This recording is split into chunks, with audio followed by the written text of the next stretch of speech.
नमस्कार दोस्तों, मैं अनिल यस।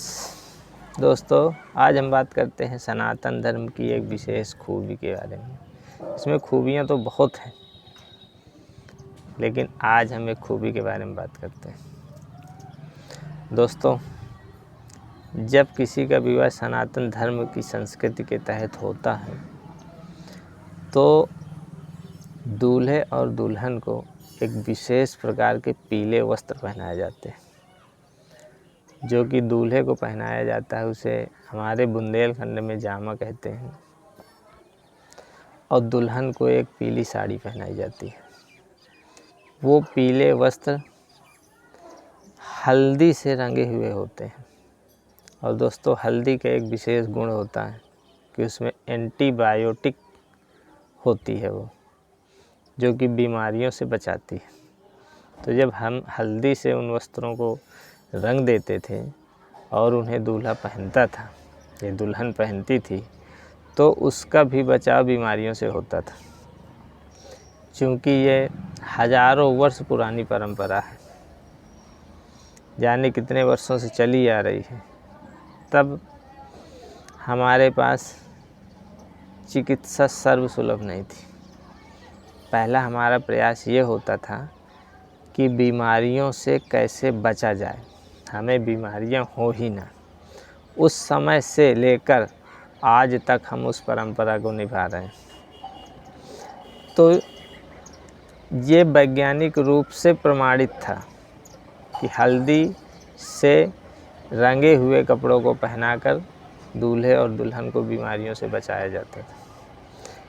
क्योंकि जो भी सम्मिलित होने शादी में आते हैं लोग, वो पता नहीं कौन किस बीमारी से पीड़ित है और वो भी शामिल हो रहा है। तो वह बीमारी दूल्हे दुल्हन को ना फैले, उसको बचाने के लिए, उस बीमारी के संक्रमण को रोकने के लिए विशेष तौर पर दूल्हे और दुल्हन को हम इस तरह के पीले वस्त्र पहनाते थे। और किसी प्रकार का उन्हें संक्रमण ना हो, इसके लिए उन्हें एक चीज़ और पहनाई जाती थी, जो कि खजूर से विशेष प्रकार से तैयार किया जाता था और एक मुकुट की तरह बनाया जाता था, जो कि दूल्हे को पहनाया जाता था, ताकि उसके सिर पर कोई हाथ न रखे। यदि सिर पर हाथ रख रहा है तो उससे भी उसको बीमारियों का संक्रमण होता था।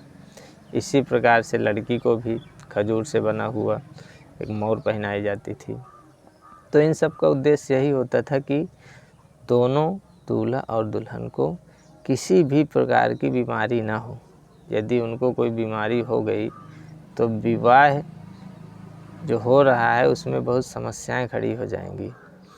तो दोस्तों, इसके साथ एक चीज़ और होती थी, जो कि शादी के 2-3 दिन पहले से उनको हल्दी के साथ बेसन मिला के उनके शरीर में लेप किया जाता था।